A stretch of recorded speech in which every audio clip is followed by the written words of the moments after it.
Hello and welcome to my brand new podcast. I'm Nicky Raby and I'm thrilled that you're joining us. I do lots of things. I'm an actor, coach, writer, speaker and a mum. And in my coaching work, I work with creatives, personal brands, freelancers and small businesses.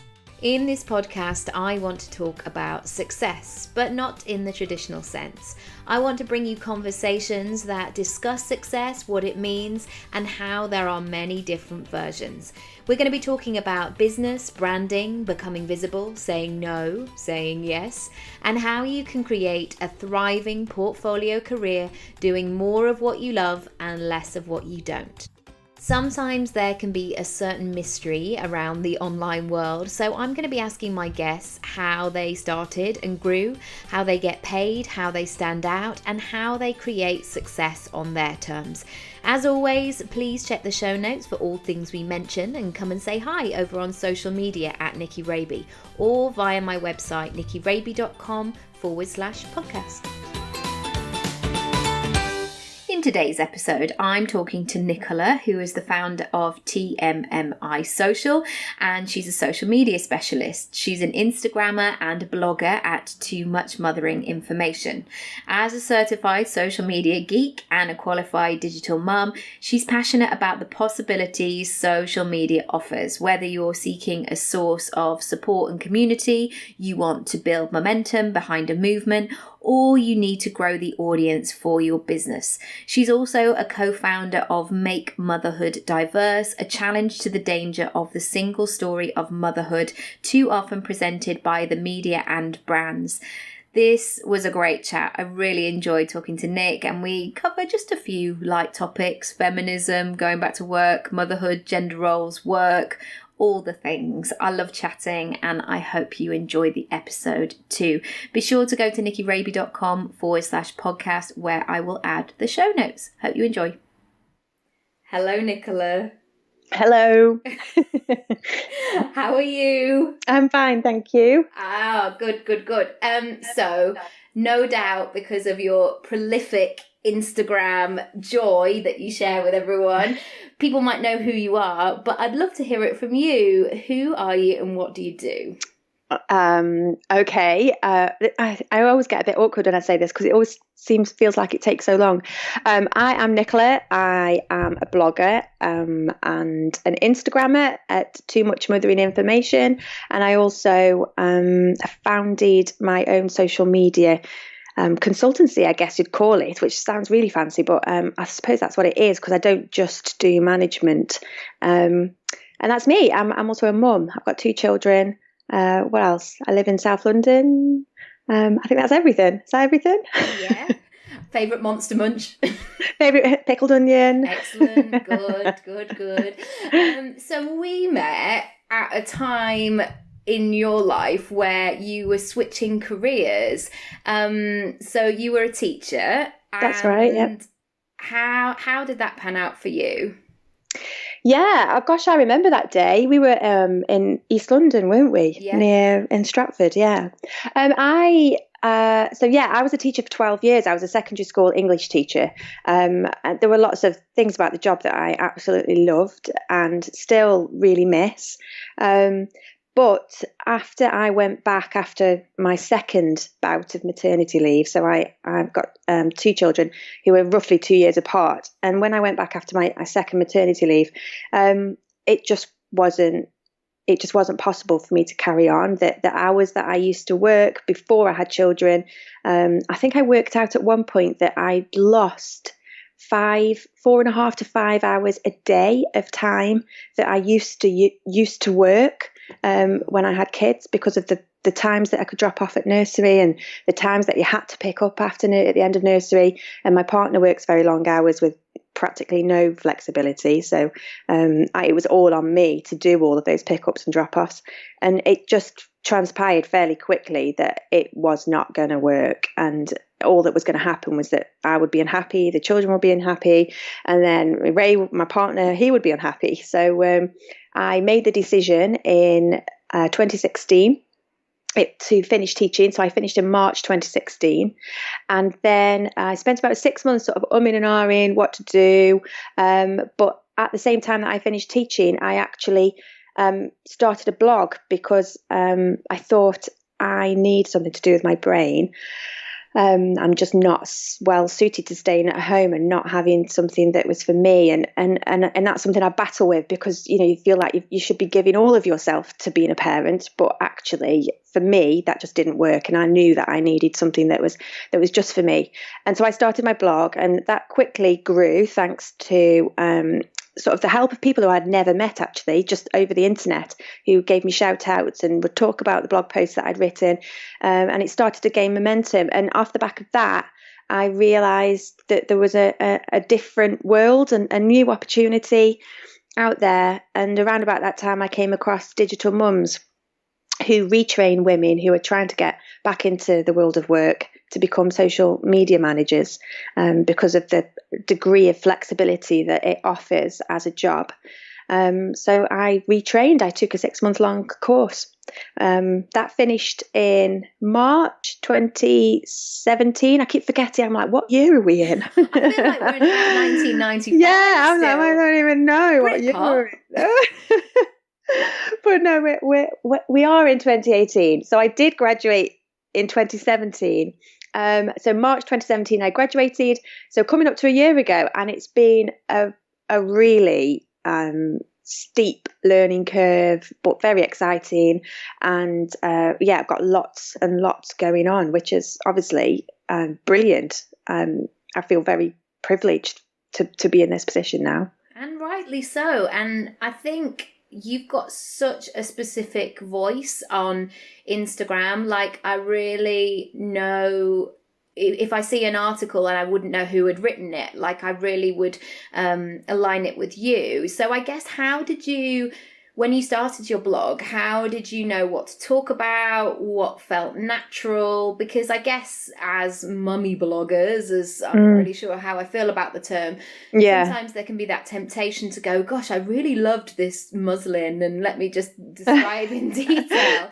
But for you, I don't feel like that's the case. How did you know to trust that voice and find it, and also know that was the right path for you? Yeah, I mean, I didn't. I suppose that is the short version of the answer, is that I didn't know. I started the blog with no real sort of pretensions of where it was going to, is pretensions even the right word? No, sort of, I didn't really know what it was going to turn into. It was very much just an outlet for me. I've always had lots of opinions and not always the platform to talk about those opinions, and not always the people to talk about those opinions with.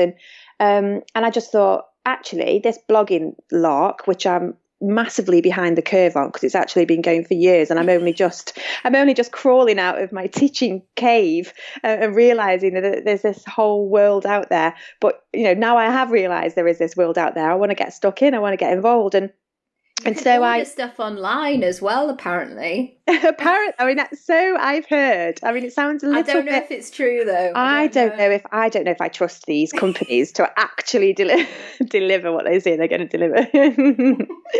But no, I just thought, it was very much like when I was a teacher, I approached it in the same way that I approach almost everything that I do, where I go like balls deep. So that's why I shouldn't say that, should I? Like, everything I do, I just go, I get almost obsessive about. And it was the same with blogging. It was the same with getting to know social media and how it works. And initially, it was about parenting. It was about, a lot of the stuff I was reading at the time was to do with mums and motherhood and parenthood. My kids at the time were 1 and 3, so I was only just coming out of those really difficult early days.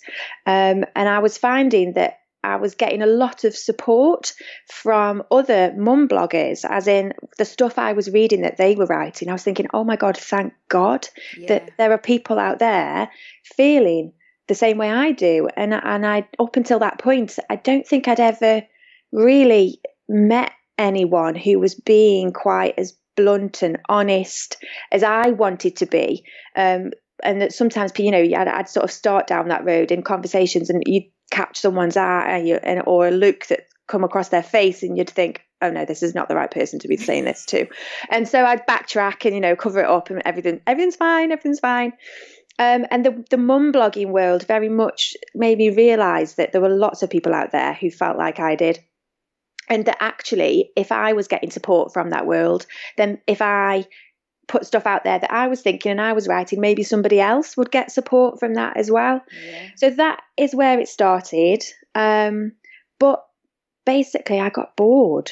And I think my kids got older and, you know, it did get easier, and I didn't feel like, you know, I got to a stage where it was really important to me to start thinking of myself as more than being just, in quotes, because I don't believe that is the case, but just a mum. Yeah.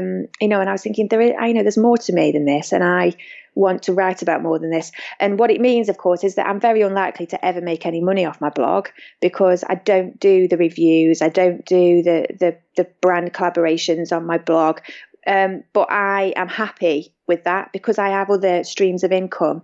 And perhaps one day, you know, I never know, you know, like if I, you know, do continue blogging then and writing about the stuff that I really care about, I don't know where that's going to take me, and perhaps that will open up other opportunities in the future. So for me, in the beginning, I didn't know what my voice was going to be, what I was going to write about. I thought it was just going to be about motherhood.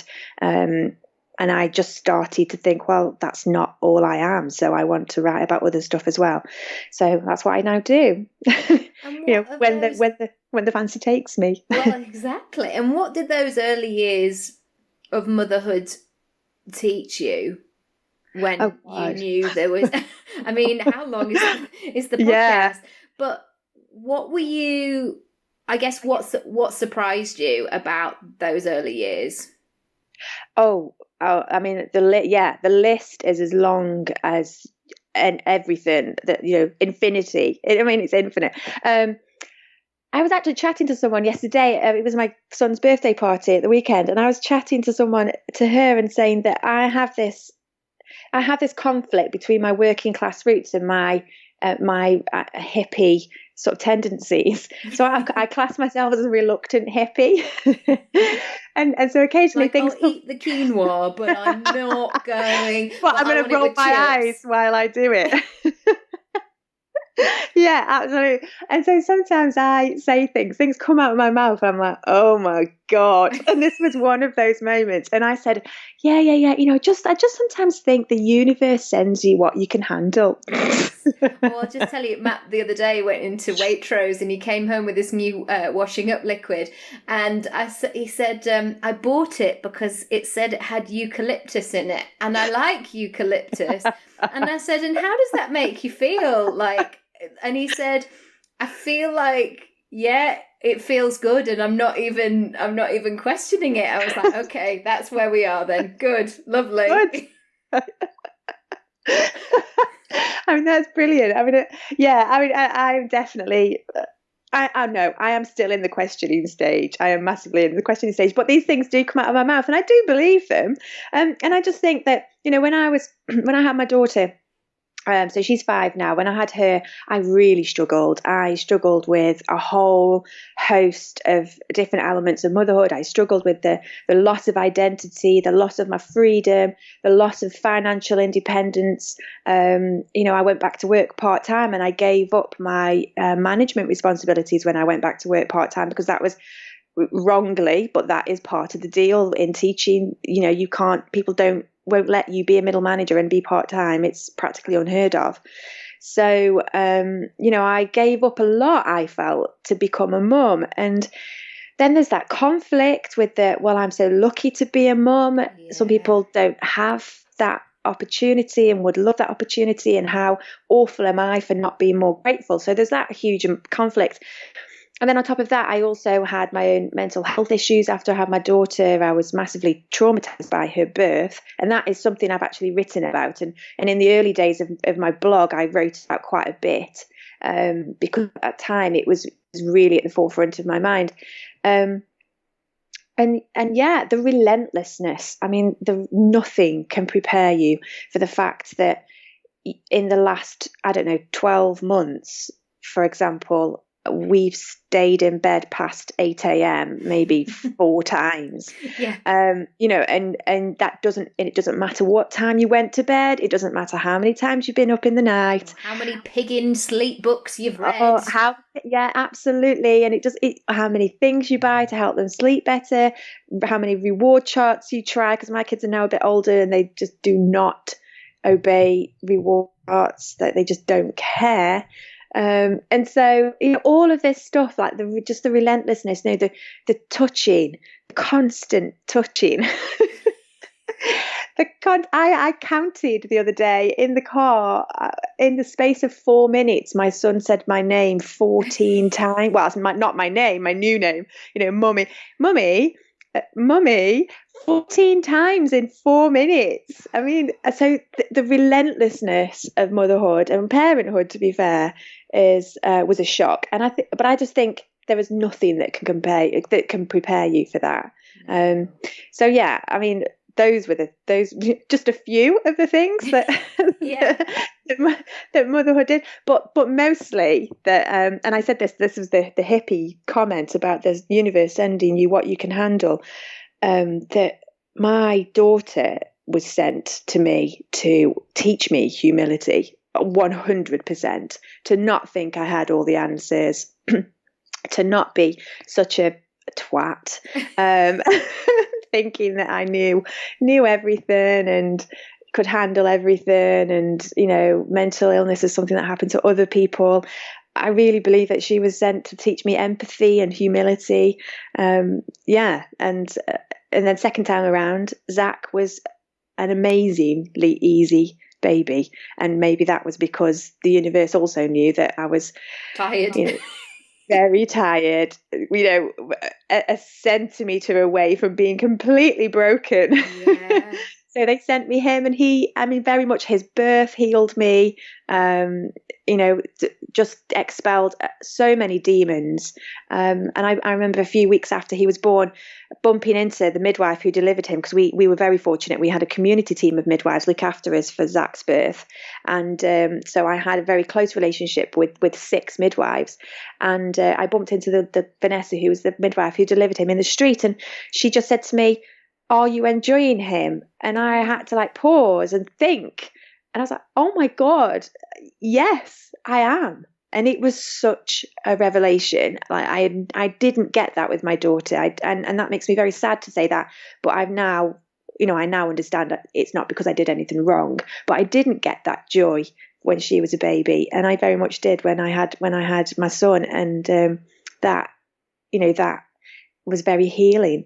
So I've learned so much. I'm the same person, but I'm an entirely different person, having had children. People who get you are so important, because I know sometimes with midwives, I had this one lady when I was at the hospital who, I think she was called Joy, which was totally the wrong name for her. No. Because I felt like she didn't bring any joy to our lives at all, and just felt like I was doing everything wrong. And then bizarrely, because Oscar was quite a chunky baby when he was born, he lost quite a lot of weight, and so he had to get weighed quite a lot.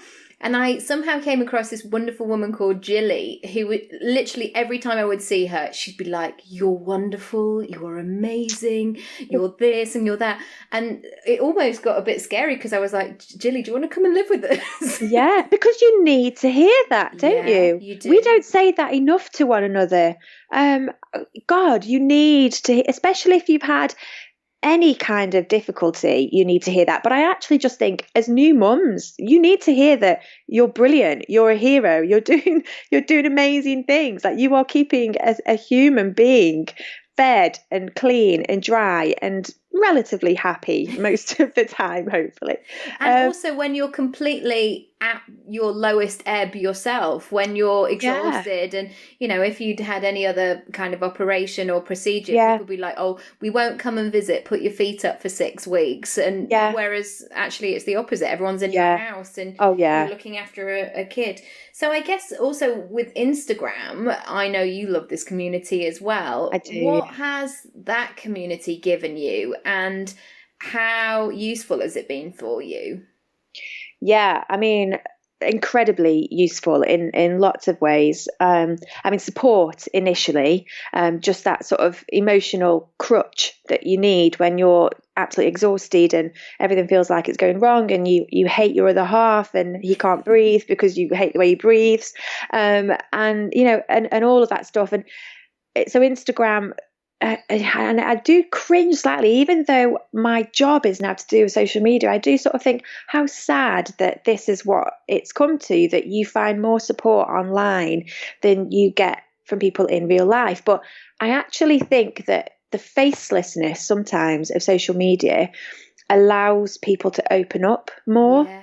And it's that same thing that, the conversation, the big conversations always happen in the car, because you don't have to look into somebody's eyes. Yes. Or, doing the washing up, that's when the big conversations happen, because you haven't got to make eye contact and feel uncomfortable and have to deal with that as well as your own thoughts and emotions. And I just think that social media really does offer an opportunity to be really open, and share things that you think without that immediacy of having to face somebody and look into somebody's eyes and talk about this really difficult stuff. So support was a huge part of it initially, and then sort of is coming up to 2 years since I started my blog. It'll be 2 years in March. 2 years in February. Gosh, very soon. So it's like next week, 2 weeks or something like that. I'm baking a cake as we speak. Yeah. I need a big celebration. There won't be a big celebration. I might remember to say something and say, oh, it's 2 years, but there'll be no celebration. I look forward to the post, which is like 10 lessons I learned since having my blog. Oh yes, you can. I'm definitely doing that now you've said that. Nicky said I should do it. And here's a muslin that you may enjoy. Yes, these are the best ones on the market. They're so much softer than the other ones. Exactly. Yeah. But no, and I think since then, I've found like-minded people. I think people who think the same way that I do about politics. And I've not always had that. I think politics is something that Brits are really bad at talking about. Yes. And if you try to talk about it, and especially as a woman, you're too serious. You're deluded about the way the world can be. You've just got to accept that this is the way the world is, and you're an idealist. And those sorts of things that very much undermine and demean you if you want to have serious conversations. And online, I found other women, particularly, who were just as serious and slightly earnest as I am about a lot of the issues that I really care about. And so I feel like I've got a community around me that has given me confidence to share my thoughts, to share my ideas, because I think, well, I'm not the only one who thinks like this. No. So I feel like whenever it does verge on sort of ego feeding, but whenever I share my ideas and I do get that feedback, it's not just about me, I feel good now because people agree with me. It's not just about that. It's also, I feel good now because I know there are other people out there who think like me, and who care in the same way that I care. I find it optimistic for our children, and that, there is possibility, and they will be challenging things that have gone before us. And that's the world that we want to bring them up in, surely. Yeah, and how easy it makes it to connect with other people. And then the momentum that can build. I mean, it's all over the place at the moment, isn't it? With the Me Too and the Time's Up, the Women's March and all of that stuff. And you think, this is significant. This isn't just, social media gets such a bad name, but actually it can be very powerful in bringing people together for a good cause.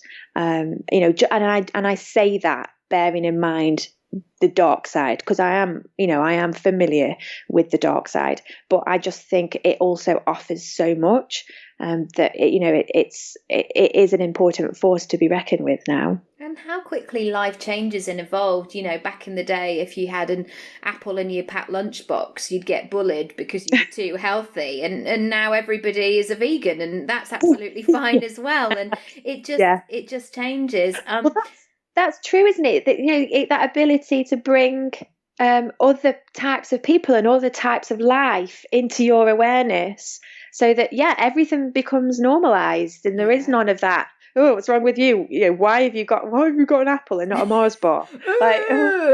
Don't be friends with you. But you know, you're right. It does allow that to happen. And the power of our voice is so important. My mum used to be a teacher before she retired, and she told me this the other day, and it really stuck with me, that she had loads of cards that she found in a box of, you know, thank you for being my teacher.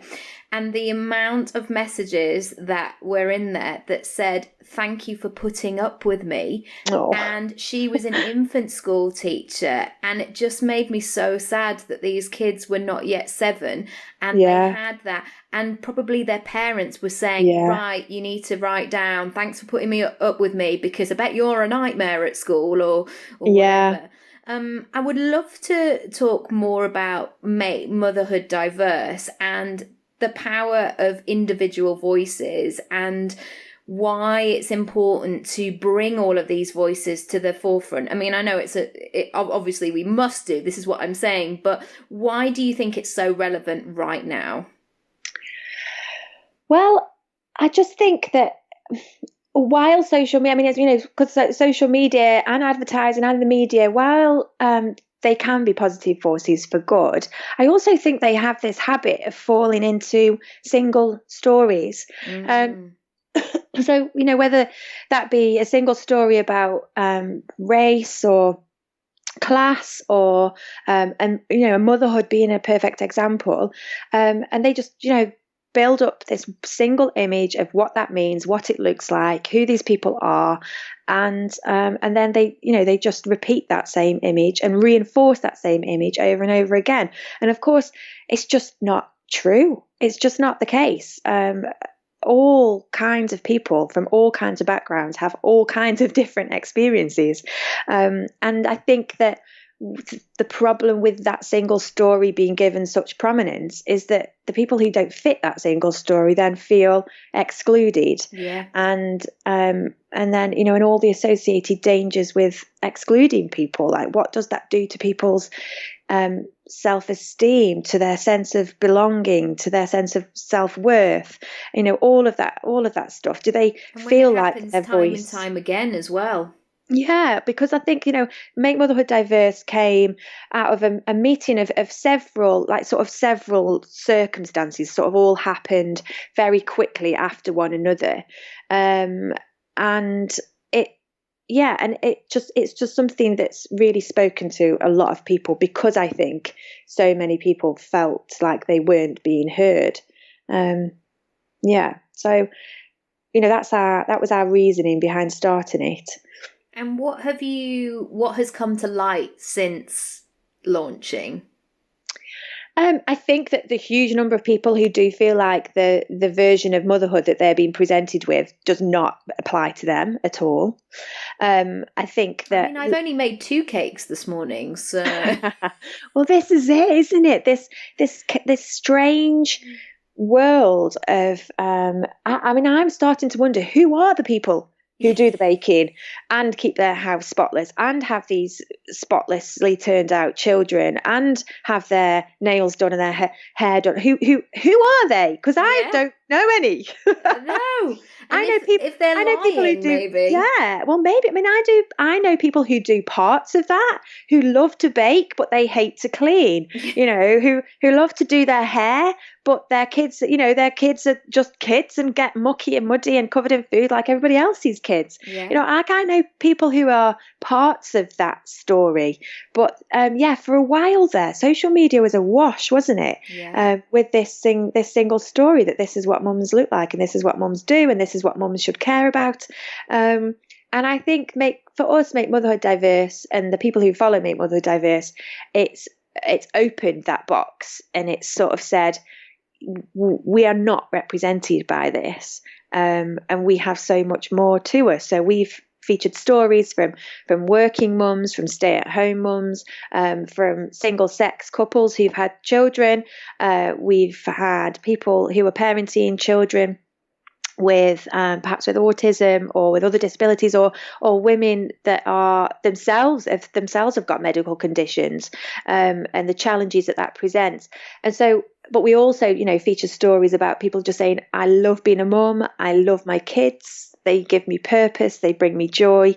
So the whole spectrum of motherhood, which was our make motherhood diverse. That was our thing. I mean, do you know what? To be honest with you, it should have been make motherhood inclusive if we were going to use the correct terminology. Yeah. But we chose the name before we twigged that actually diverse. It needs to be inclusive, not diverse. But we've started now, so we're just going to have to stick with it. But it's so true. But, yeah. And I've found that with advertising over the years is sometimes I've been up for roles as an actor, and I'll be going in with somebody like a guy who's, playing the husband, and I'm doing that typical exhaling, like, come on, darling, come in for your dinner that I've lovingly made. And I spoke to a guy the other day, and of course, love falls at all kinds of ages. And this is not necessarily about the age gap, but we figured out that how we were working out how we would have met, because he would have been at sixth form college when I was being born. Oh, God. I just was like, gosh, what is this? Like a weird discrepancy of, it is this not strange. That I'm, a young slip of a thing by any chance, but by any way. But it is very odd.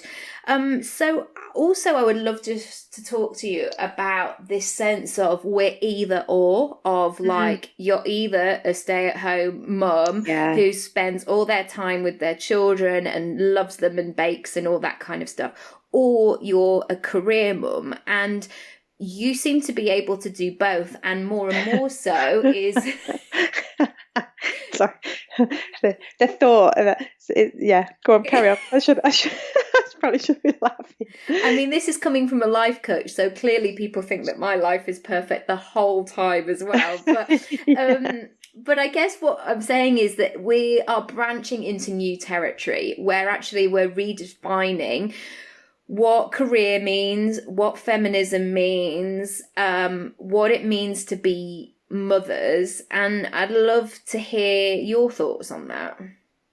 Yeah, wow. I mean, that's a big old topic. Can you just touch on all of them? That would be great. Thanks. Yeah. I'll just give a brief overview. Feminism in 5 words. Feminism in 5. I mean, that could be like a university challenge question, couldn't it? Like, define feminism in 5 words. And you can imagine that one of the lads would be like, not really sure, because we didn't have girls at our school. Bye. Oh God, yeah. Can you imagine? I didn't meet a girl till I was 26. So we will ask the single female member of our panel of 4. Exactly. Yeah, we are representative. Look, we have a girl, but just not on this episode or this series or for the last 20 years. Oh my goodness. But no, I mean, I think it's a huge subject, and so it's one that you have to sort of tread around carefully, because it's so big and it's so confusing at times that I think that it's very easy to say something you don't even mean. I mean, for me, feminism is about choice. And if women want to choose to stay at home with their children, then they absolutely should do that and feel proud and happy to do it. And I think the problem we have, and it's a problem feminism has, and it's a problem society has, is that we don't value that work. We don't value the work done in the home. So as soon as you say, oh, I'm going to go home and I'm going to be at home, I want to stay at home with my children, I want to be there all day, and that's going to be my main focus. As soon as you say that, people sort of go, oh, really? Is that all you want to do? Because we don't value it. And it's absolutely bonkers that we don't value it. And I think even as women, a lot of us, we don't value it. That's where that whole, that whole thing of, oh, I'm just a mum comes from.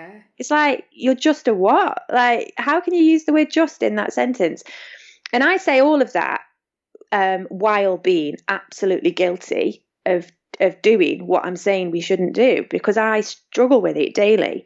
And I question, I'm like, if I hadn't, brought up, raised, one of these existential questions. If I hadn't been brought up in this way where I've been taught that success is working and a career and, money. I mean, not huge sums of money, but money enough to be comfortable and money enough to live on and be, well, I suppose that's the main thing, is comfortable, not worrying about money.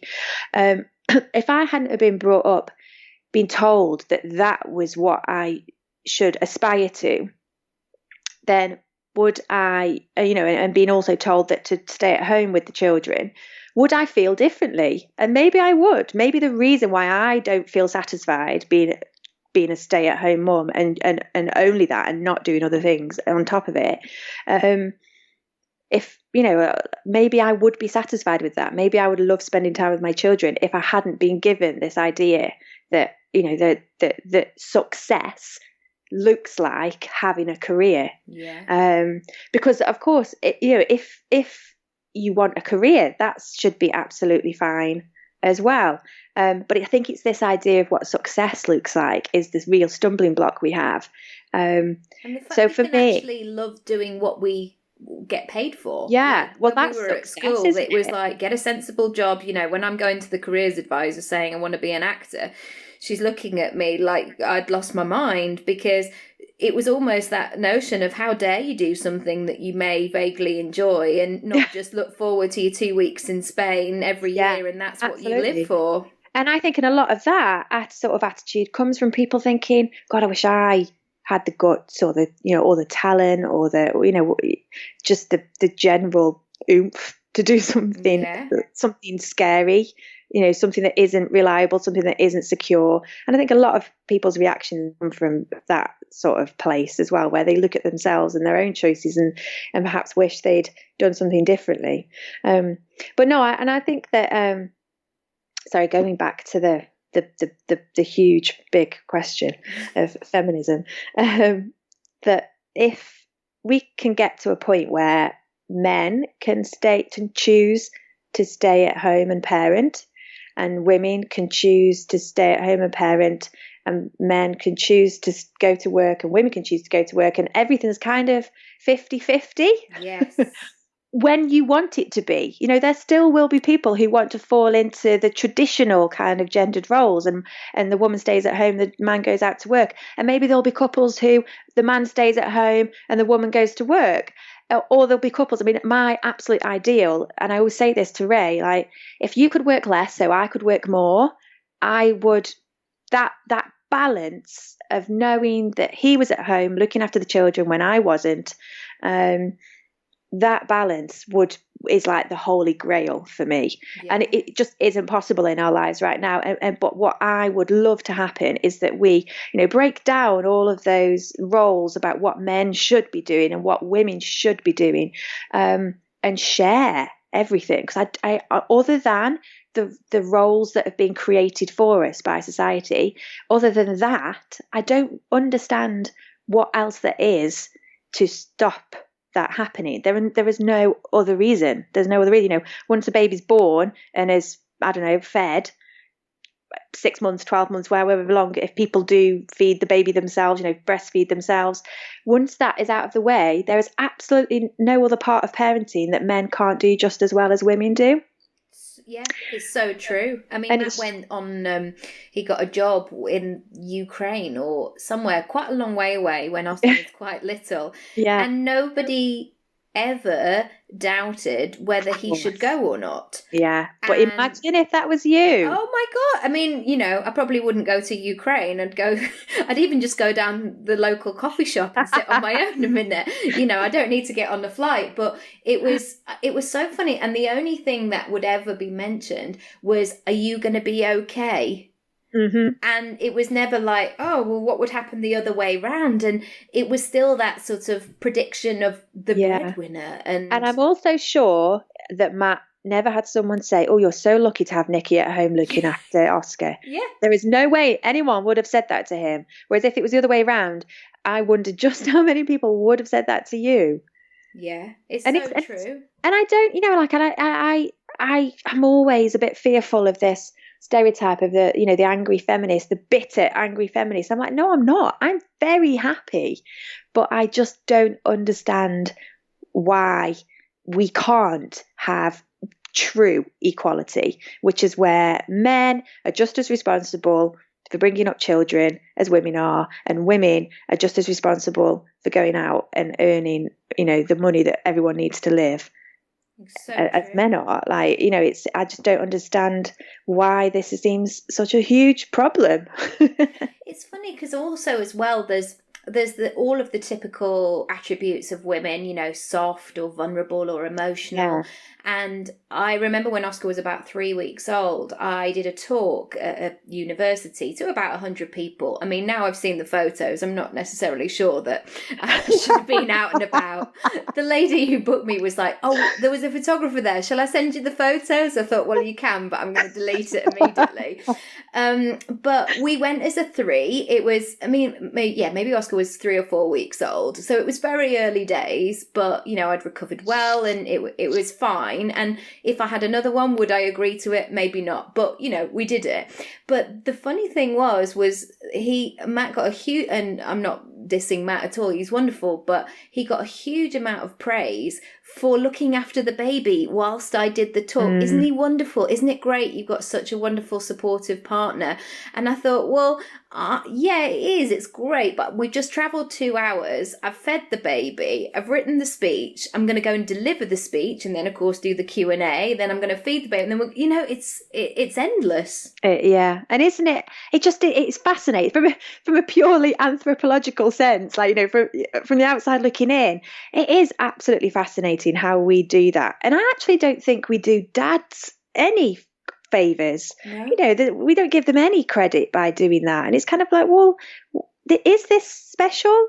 I mean, it's lovely and I'm happy, that he's supportive and that's good, but is it really something we should be making such a fuss over? Because shouldn't it just be the norm? Yeah. And I know it isn't. It really isn't the norm, and that is why it is made a fuss over. But it should be the norm. So yeah, I just I just look to the future and I think about my son and my daughter, and I just constantly think, oh God, how much are things going to have changed? Because as much as things have changed, I saw some adverts on Instagram. God, I'd basically live my life on social media. If it wasn't on Instagram, mate, it didn't happen. Yeah, it didn't happen. I saw there's an artist who's done some recreations. She's like flipped these 1950s adverts on their head, and sort of switch the roles. So put the woman in the man's role and the man in the woman's role, and the original adverts are from the 1950s. So what's that, 67, it's coming up for 70 years ago, maybe. Literally made me gasp. I mean, they were horrifying in their blatant sexism. It was absolutely just mind-blowing. And I was like, are these real? How can these be real? And it does make me realise that we have actually made an awful lot of progress. Yeah. And so I do hope that, when my daughter's 37 and, she's chatting away, I don't know, on some hologram or something, it won't be over the phone, will it, by then, I don't think. But, when she, in 20 years' time or something, 30 years' time. When her robot is doing all her work. Yeah. Yeah, when she's, talking and someone else is, the computer's just typing the words on the screen. Mind you, we've already got that, haven't we? I know. They're just doing an interpretive dance. Not that it's reliable. Not if you've got a Northwest accent. It doesn't like it. No, Siri keeps calling me Red, like some kind of weird pet name. It's very peculiar. I'm like, Siri, I just need you to tell me, do I need a coat today? Like, stop getting all intimate. Yeah. I would love to ask you, actually, finally, is like, what's that mind shift been for you since being in a structured system, as it were, to going at it alone? Yeah. I mean, do you know what? Teaching as a job isn't terribly structured. Obviously, you've got the bells going at various points during the day, and people tell you when you can wee. I mean, that's always been a big thing. It's like, you can't go to the toilet whenever you feel like it because you've got a class of 30 kids who are going to chuck stuff at each other if you leave the room. Yes. And things like that. So, but actually, there are obviously boundaries and constraints, but teachers, you have to be a self-starter. You have to drive your own, your workload yourself. Teachers work really long hours. So whereas some of the people that I did my training with once or twice said that, they were struggling with having to work in the evenings because it was just something they'd never done. Whereas working in the evenings as a teacher is something totally normal. And at weekends and those famed holidays you spend large portions of working. So I suppose teaching really did equip me with lots of skills for what I am, soft skills, things that you can't really measure, for what I am doing now in terms of organizing myself, having to not really having a huge amount of supervision most of the time, because you have a manager, but you might be in the same office as that manager, but you have an actual conversation maybe once a week that's about your work. And so in some respects, teaching is quite a free profession in some respects, because you are just left to crack on most of the time. Raise the future. Just get on with it. Come on, quickly. Raise the future. Yeah, do a better job though. It's never good enough. But yeah, and so in some respects, that has stood me in good stead. The work ethic that you need in order to succeed at being a teacher has stood me in good stead.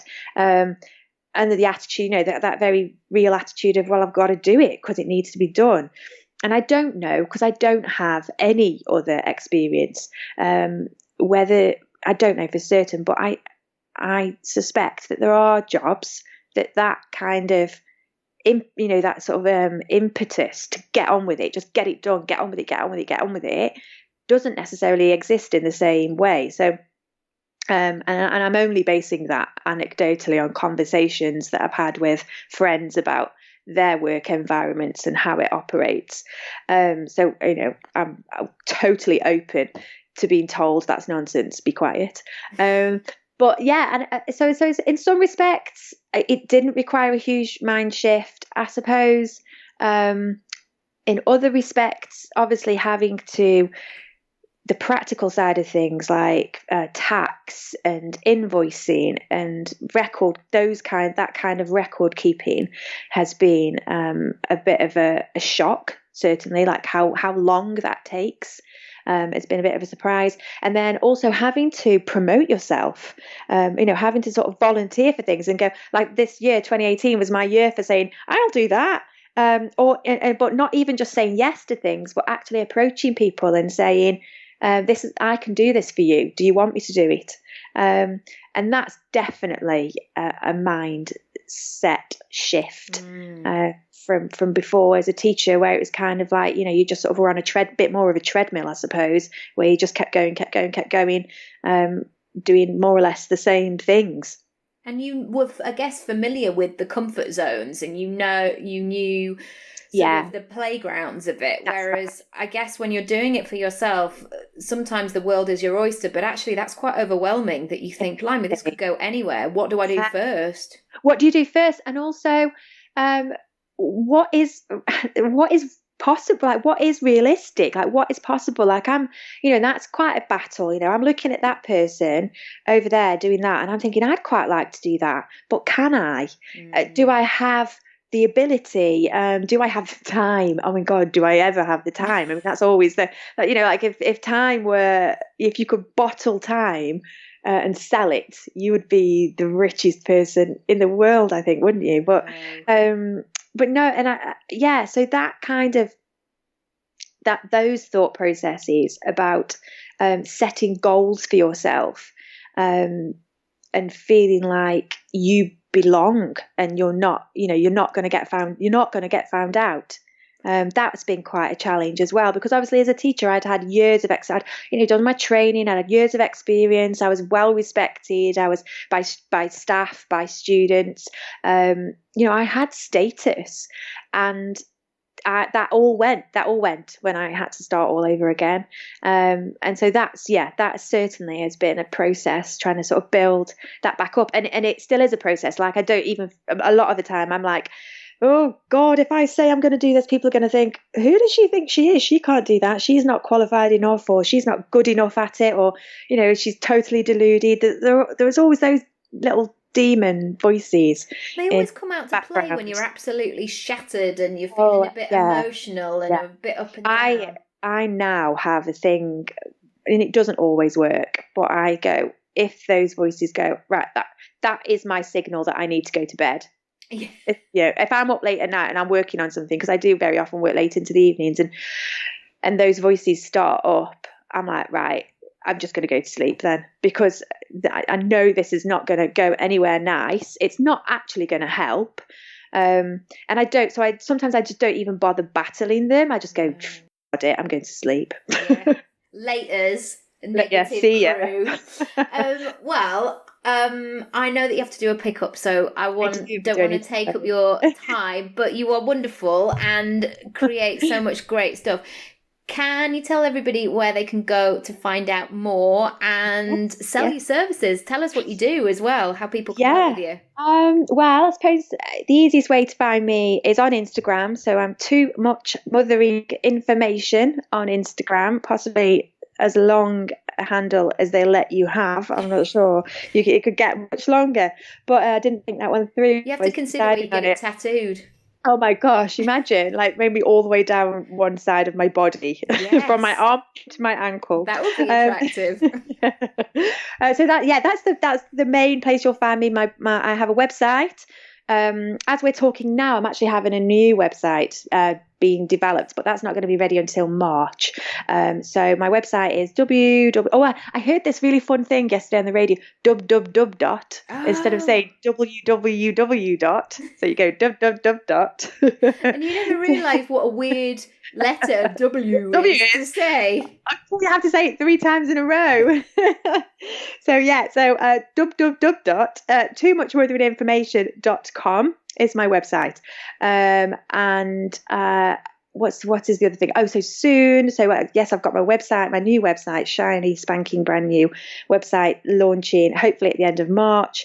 And then at the same time, I'm also going to be launching an online Instagram course for specifically sort of bloggers and small businesses. So people who perhaps don't have the budget to hire a social media manager, who are in the early stages of what they're doing, but want to give their Instagram a little bit of professional flair, sort of get to grips with different ways of planning their content so that it's not this onerous task every day where you're thinking, oh my God, what am I going to post? So people like that, that's who it's going to be targeting at. And that's going to launch in April. Exciting. Well, when it does, I will share all of the links. And it all sounds brilliant. Thank you. Thank you so much. I feel like we've swooped through many big topics. Well, I think that we've basically solved all of the world's problems. Yeah. There will be world peace. Yeah. I mean, I think we could probably not do the nursery or the school pickups today. I think we should just go to bed with a gin. So... Definitely a celebratory gin all round. Happy days, happy Monday. Yeah, thank you so much. Take care. Bye. Thanks so much for listening.